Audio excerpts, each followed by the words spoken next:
Hello friends, welcome to Shriram's kitchen. ఇవాళ మన కిచెన్లో ఎగ్ మసాలా కర్రీ తయారీ విధానం చూపించబోతున్నానండి. చిక్కటి గ్రేవీతో చాలా సింపుల్గా ఈజీగా చేయొచ్చు. ఈ ఎగ్ మసాలా కర్రీ బగారా రైస్లోకి, ప్లెయిన్ రైస్లోకి, చపాతీలోకి అన్నిటిలోకి టేస్ట్ చాలా బాగుంటుంది. ఒకసారి ఈ ఎగ్ మసాలా కర్రీ ట్రై చేయండి. మీ ఇంట్లో వాళ్ళు అడిగి మళ్ళీ చేయించుకుంటారు.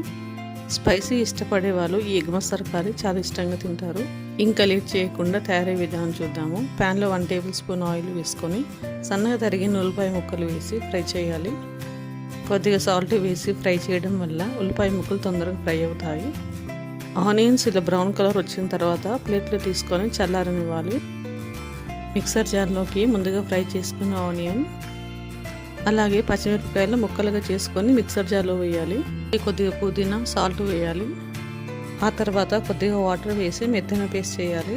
ఇలా మెత్తన పేస్ట్ తయారు చేసుకొని పక్కన ఉంచాలి. ఇక్కడ నేను 6 గుడ్లను ఉడికించాను. ఎగ్స్ ఉడికించేటప్పుడు కొద్దిగా సాల్ట్ వేసి ఉడికించాలి. సాల్ట్ వేయడం వలన గుడ్డుకున్న తొక్క చాలా సులువుగా ఊడొచ్చేస్తుంది. ఇప్పుడు ఎగ్స్కి ఘాట్లు పెట్టుకోవాలి. ఇప్పుడు ఎగ్స్ని ఫ్రై చేయాలి. కోసం ప్యాన్లో కొద్దిగా నూనెను, పసుపు వేసి కలుపుకోవాలి. ఉడికించిన ఎగ్స్ని ఒక్కొక్కటిగా వేసుకొని నిదానంగా లో ఫ్లేమ్లో ఫ్రై చేయాలి.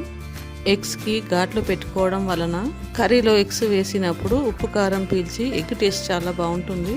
ఇలా ఎగ్స్ కలర్ చేంజ్ అయ్యేంత వరకు లో ఫ్లేమ్లో ఫ్రై చేయాలి.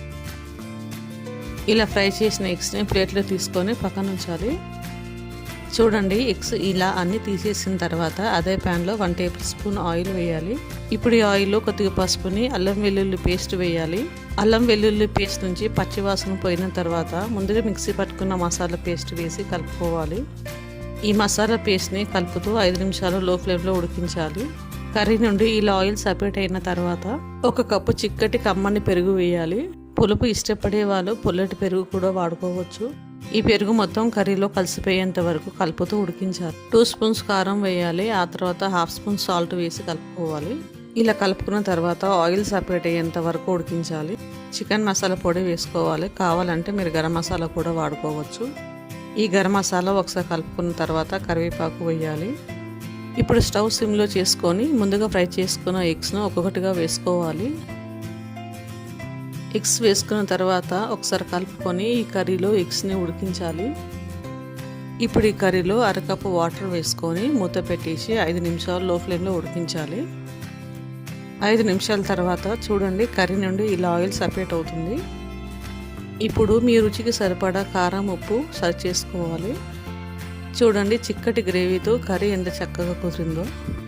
ఎప్పుడు చేసుకునే ఎగ్ కర్రీ కాకుండా ఒకసారి ఇలా ట్రై చేయండి. టేస్ట్ చాలా బాగుంటుంది. ఈ కర్రీ మీకు నచ్చిందా? ట్రై చేస్తారా? అయితే లైక్ అండ్ సబ్స్క్రైబ్ చేయండి. కామెంట్ చేయడం మర్చిపోకండి. Thanks for watching.